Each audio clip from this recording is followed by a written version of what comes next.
Assalamualaikum warahmatullahi wabarakatuh. Perkenalkan, nama saya Farah Diana dan saya adalah salah satu dosen di jurusan Aquacultur Fakultas Perikanan dan Ilmu Kelautan Universitas Teguh Umar. Dalam kesempatan ini saya perkenalkan untuk menyampaikan mata kuliah yang saya ampu, yaitu teknik pembuatan dan pemberian pakan dalam memenuhi persyaratan sertifikasi dosen tahun 2026, yakni pernyataan diri dosen dalam unjuk kerja Tridharma Perguruan Tinggi atau PDDUKT-PT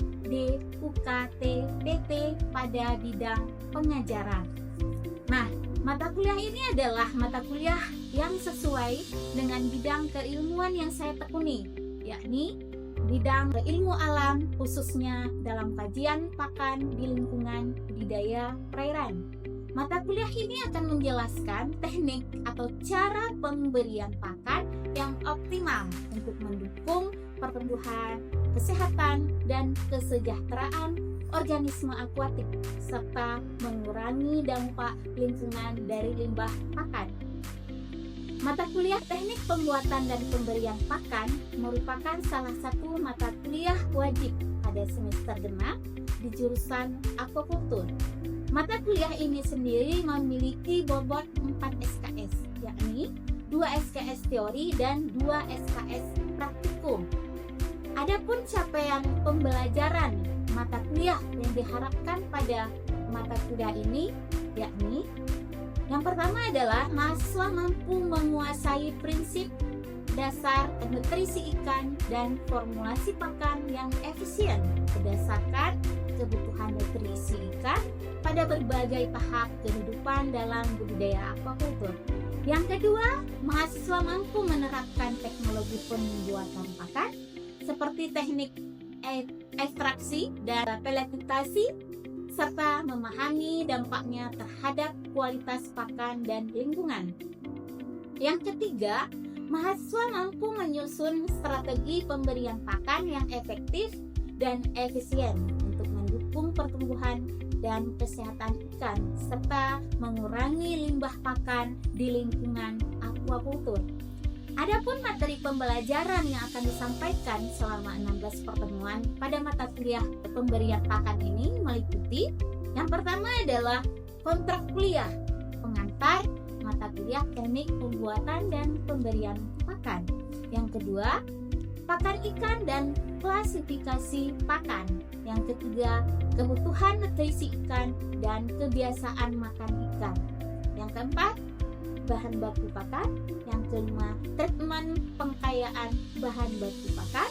Yang keenam, formulasi pakan ikan. Yang ketujuh, formulasi pakan ikan lanjutan. Yang kedelapan, ujian tengah semester. 9, teknologi pembuatan pakan ikan. 10, teknologi pembuatan pakan ikan lanjutan. 11, pengujian pakan ikan. 12, pembuatan pakan mandiri dari bahan baku lokal. 13, pembuatan pakan mandiri dari pengukuran kinerja pertumbuhan ikan lanjutan. 14, manajemen pemberian pakan. 15, retensi energi pada ikan. Dan yang ke-16 adalah ujian akhir semester atau UAS. Adapun referensi yang saya gunakan selama perkuliahan bersumber dari buku ajar, buku referensi, dan jurnal-jurnal publikasi terbaru. Nah, beberapa buku referensi yang saya gunakan adalah Tecton Oge pada tahun 1990. Ada juga Standard Method for the Nutrition and Feeding of Farmed Fish and Shrimp. Nah, selanjutnya dari pendukung berupa referensi jurnal terkait dengan pakan, yakni publikasi-publikasi terbaru yang mendukung proses pembelajaran agar mahasiswa lebih mendapatkan ilmu yang terbaru dari hasil kajian-kajian riset yang terkait dengan mata kuliah pemberian pakan ikan. Tentunya yang bersumber dari jurnal-jurnal bereputasi, baik jurnal bereputasi nasional maupun internasional. Metode pembelajaran yang saya gunakan selama proses perkuliahan adalah metode DIA, yaitu Delivery, Interaction, dan Assessment. Nah, Delivery sendiri adalah cara saya bagaimana menyampaikan materi pembelajaran kepada mahasiswa melalui media-media tambahan seperti paparan, bahan melalui PowerPoint, serta beberapa video-video pendukung agar mahasiswa lebih mudah untuk memahami materi yang saya sampaikan. Selanjutnya, interaction. Interaction ini merupakan bentuk interaksi antara saya dan mahasiswa dalam bentuk pertanyaan, diskusi dari berbagai materi yang telah disampaikan, sehingga harapannya proses perkuliahan yang berlangsung terjadi secara dua arah dan tidak monoton yang hanya bersumber dari dosen saja. Kemudian yang ketiga adalah assessment atau penilaian. Nah, ini merupakan proses pengumpulan informasi dari hasil proses pembelajaran yang dilakukan melalui kuis, tugas, pelaksanaan praktikum, ujian tengah semester, dan ujian semester. Adapun bobot penilaian yang saya lakukan pada mata kuliah teknik pembuatan dan pemberian pakan ini yaitu meliputi kuis sebesar 10%, tugas sebesar 15%, ujian tengah semester sebesar 25%, ujian akhir sebesar 30%, serta pelaksanaan praktikum sebesar 20%, sehingga total jumlah persentase bobot penilaian yang dilakukan pada mata kuliah teknik pembuatan dan pemberian pakan sejumlah 100%. Berikut ini adalah cuplikan video proses pembelajaran yang saya lakukan pada mata kuliah teknik pembuatan dan pemberian pakan. Mari sama-sama kita lihat cuplikannya. Assalamualaikum. Waalaikumsalam. Gimana? Sehat semua? Sehat, Bu. Iya, Bu. Oke. Pertemuan sebelumnya itu kita membahas tentang pembuatan pakan. Dan materi hari ini melanjutkan tentang materi yang sebelumnya, yaitu pengujian. Nah, ini adalah pertemuan ke-11. Nah, sebelumnya kita membahas tentang pembuatan pakan. Nah, pakan yang sudah dibuat, diuji ke ikan. Nah, bagaimana nanti reaksinya ke ikan. Nah, pengujiannya untuk hari ini, kita lihat. Nah, udah paham belum dengan pengujian? Belum.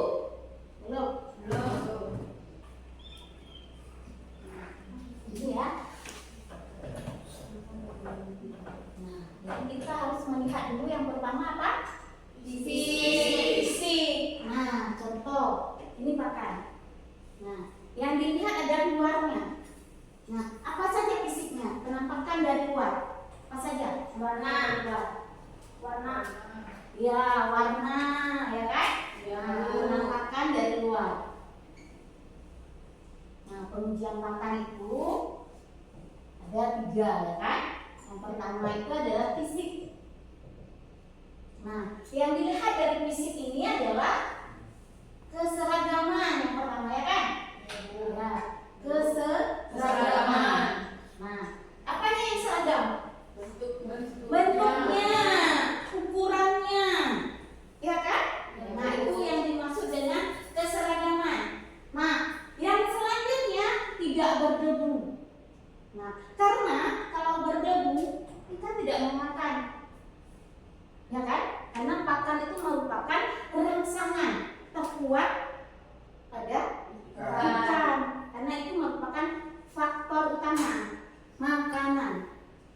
Nah, yang menjadi faktor utama di dalam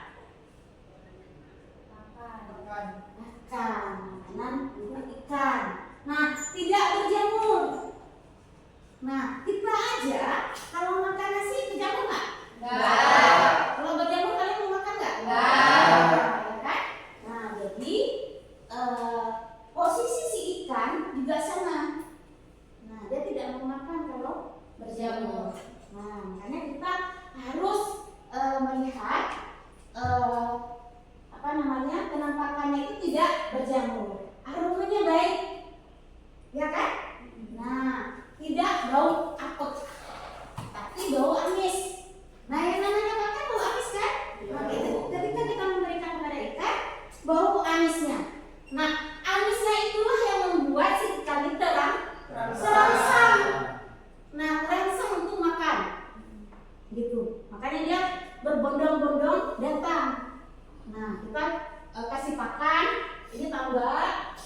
Nah, di pojok ini kita kasih makan.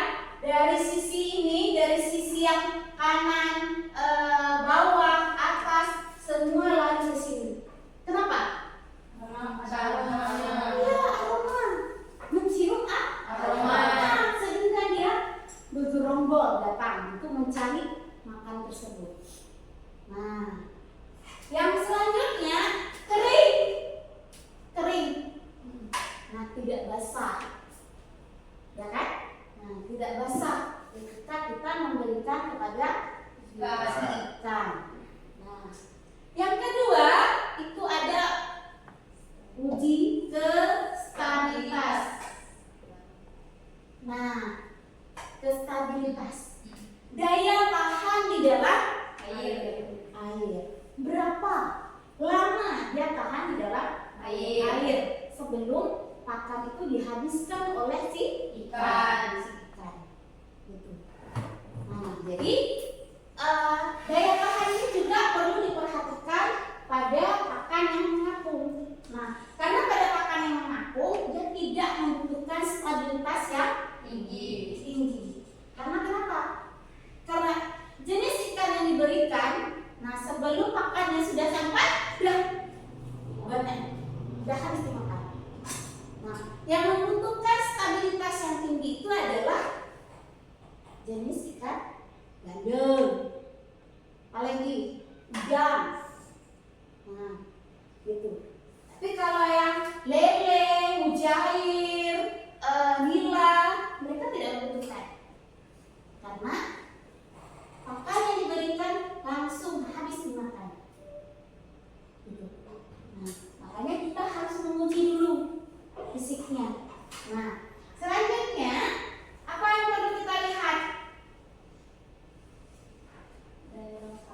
Iya, yang ketiga itu adalah daya rangsang. Daya rangsang. Nah, daya rangsang yang cepat pada ikan. Nah, yaitu dengan penambahan minyak cumi. Nah, penambahan minyak cumi, minyak ikan, karena itulah yang bau amis. Tapi kalau minyak goreng nggak akan merangsang dia, ya kan?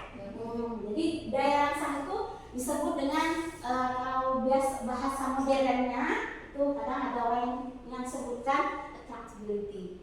Nah, bagaimana attractability itu terhadap ikan yang diberi pakan? Daya rangsangnya bagaimana?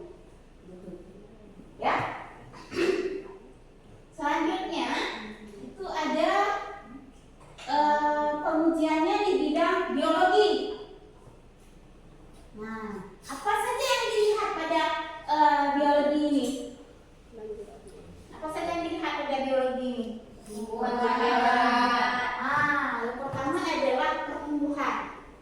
Nah, kalau pertumbuhannya itu dari bayi jadi dewasa dulu lah. Nah, jadi batita dulu. Nah, bayi di bawah 3 tahun. baru lanjut ke balita, baru lanjut ke Anak-anak. ya, baru lanjut ke remaja, baru ke Dewasa. Masa baru lahir langsung dewasa? Orang baru lahir langsung lari-lari, kan orang tak dulu, ya kan?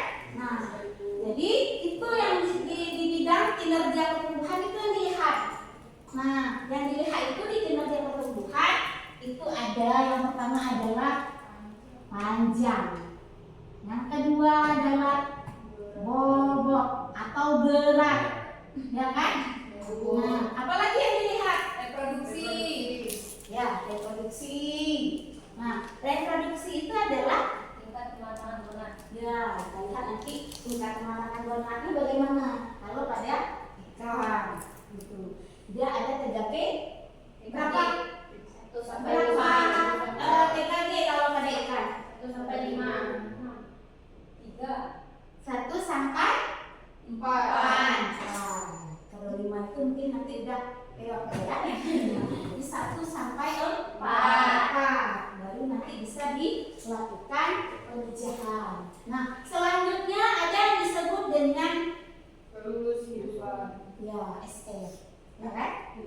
vivaret atau kelulus hidupan. Nah, kita pelihara ikan dalam wadah, misalnya ada sekitar 20 ekor. Nah, dengan pakan yang kita buat, bukan pakan komersil. Kalau pakan komersil itulah pakan yang dibeli di luar. Kalau pakan mandiri, pakan yang kita buat, pakan yang kita formulasikan dengan menggunakan bahan-bahan yang kita sediakan. Nah, kita lihat proteinnya berapa, karbohidratnya berapa, ya kan? Nah, baru kita bisa meramu pakan tersebut. Nah, jadi kita lihat berapa persen dia dengan pakan yang kita buat, berapa persen pertumbuhannya, panjang, bobot, dan sebagainya. Nah, kita harus melihat. Yang selanjutnya itu ada fekunditas. Fekunditas itu adalah jumlah telur yang dihasilkan setelah pakan diberikan. Bukan pakan komersil ya, tapi pakan yang kita buat, pakan yang kita ramu sendiri. Nah, berapa jumlah telur yang dihasilkan dari pakan yang kita buat? Nah, baru nanti kita perbandingan ke pakan komersil, gitu. Nah, kalau pakan komersil sekian jumlah telur yang dihasilkan. Kalau pakan mandiri sekian persen telur yang dihasilkan. Nah, jadi kita nanti bisa mengambil acuan dari pakan mandiri dan pakan komersil, gitu. Nah, selanjutnya itu ada kebiasaan. Kebiasaan makan, food habit. Nah, bagaimana? Anda ini yang satu dengan yang lainnya itu beda cara makannya, tidak sama. Nah, apa yang mempengaruhi kebiasaan makan berbeda-beda itu apa? Caranya. Ya, habis itu usus, ya kan? Nah, usus berbeda, lambung berbeda. Makanya orang ada yang gemuk, ada yang kurus. Nah, ada ya biasa-biasa saja. Makan setupok, enggak bertumbuh. Nah, itu yang membuat perbedaan antara si satu dengan yang lainnya. Nah, itu. Ya. Nah, habitat. Habitat itu apa, Nak? Tempat tinggal. Nah, tempat tinggal. Nah, ketika kita kalian kuliah nih, ya kan? Nah, ketika kuliah, kalian kalau yang dari jauh, misalnya Medan, Palembang dan sebagainya, itu kan akan menuju ke tempat perkuliahan. Nah, menuju ke habitat yang baru. Nah, kalian harus menyesuaikan diri nggak dengan yang lingkungan baru? Ya. Yang disebut dengan beradaptasi, ya kan? Dengan lingkungan yang baru kalian Tempati. ya. Makanya berbeda antara habitat yang lama dengan habitat Yang baru. Makanya kita harus menyesuaikan dengan habitat yang baru. Karena ikan yang diambil tidak semua ikan yang diambil itu di lokasi yang sama. Misalnya kita ambil dari Medan, berarti kita harus menyesuaikan diri dulu dia dengan lingkungan yang baru gitu. Oke ya? Nanti kalau ada diskusi nanti kita selesai ini kita diskusi. Yang terakhir adalah proksimat. Nah, setelah diuji ke ikannya lambat pertumbuhannya dengan pakan yang kita buat, maka kita harus melakukan proksimat. Nah, ini berdasarkan hasil pengamatan kita bahwa pakan yang kita buat itu lambat pertumbuhannya dibanding dengan pakan komersil. Nah, berarti kita harus simak dulu kandungan apa yang terkandung di dalam pakan yang kita buat. Walaupun sebelumnya kita sudah melakukan uji fitokimia sebelum pakan dibuat. Nah, bahan-bahan yang kita pakai terlebih dahulu kita uji fitokimia. Kita lihat zat yang terkandung di dalam bahan tersebut sehingga dia bisa dijadikan sebagai bahan pakan buatan. Nah, sehingga dapatlah dia komposisinya, komposisi dari pakan tersebut. Ada protein, ya kan? Ada karbohidrat, lemak, dan sebagainya. Karena ini merupakan adalah makronutrisi. Ya, bukan makronutrisi adalah yang pertama di dalam pakan. Kalau ini tidak terpenuhi, maka kita tidak tumbuh. Ikan itu tidak tumbuh. Kalau ini tidak terpenuhi. Kalau yang lainnya itu adalah mikro, mineral, ya kan? Air. Nah, air disebut mineral bukan? Ayo.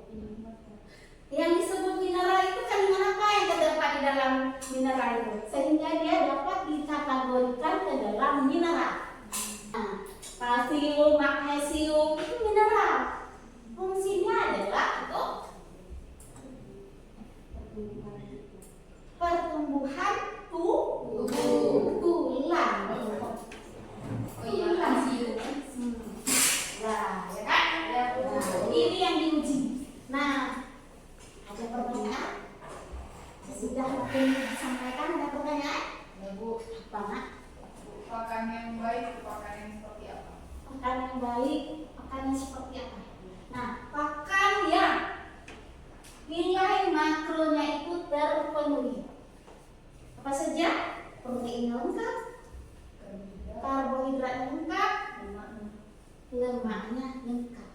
Sedangkan yang lain adalah sebagai pendukung. Misalnya apa? Vitamin, ya kan? Itu sebagai pendukung. Kalau kita di dalam makan banyak protein dan ini terpenuhi, maka penyakit akan datang. Vitamin itu nggak perlu, ya kan? Karena kita sudah antibodi di dalam tubuh itu sudah kuat, tidak perlu vitamin.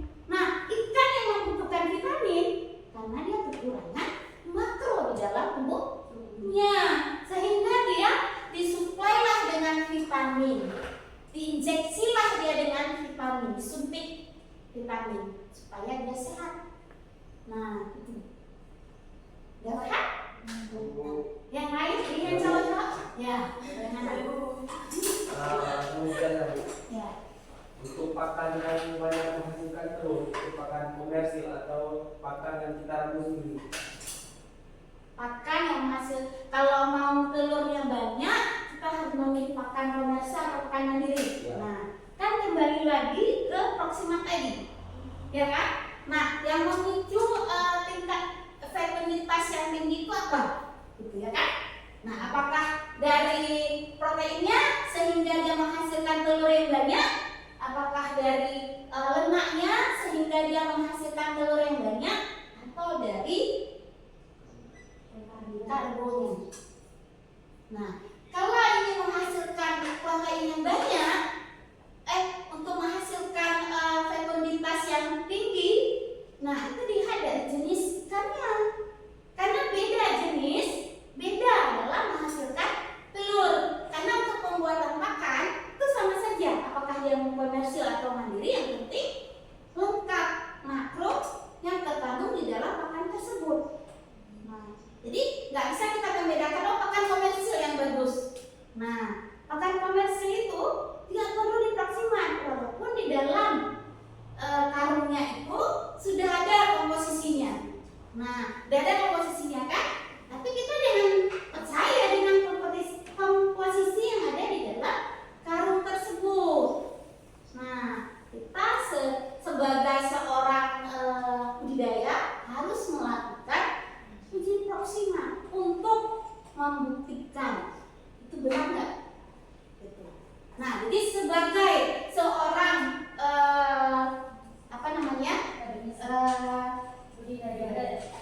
yang kuliah mahasiswa. Jadi seorang mahasiswa itu kan tugas dia ke perkuliahan itu untuk mencari pacar atau mencari ilmu? Ya, mencari ilmu, bukan pacar. Mencari ilmu supaya ilmu yang ada bisa diaplikasikan. Kemana diaplikasikan? Masyarakat. Ya, itu tugasnya kalian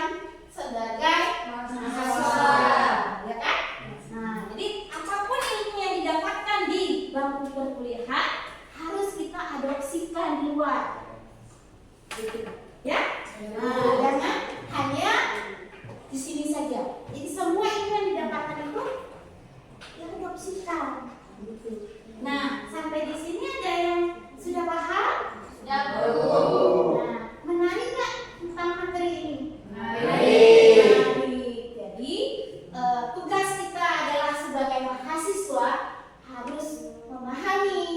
Nah, sesudah memahami baru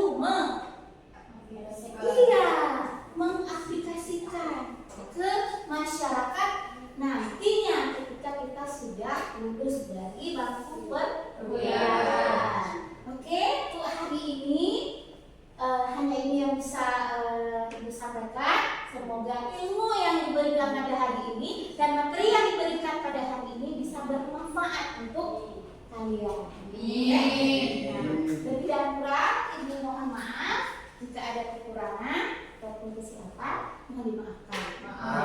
Terima kasih atas kehadiran adik-adik semua untuk hari ini yang memberi penyemangat pada Ibu. Nah, sebelumnya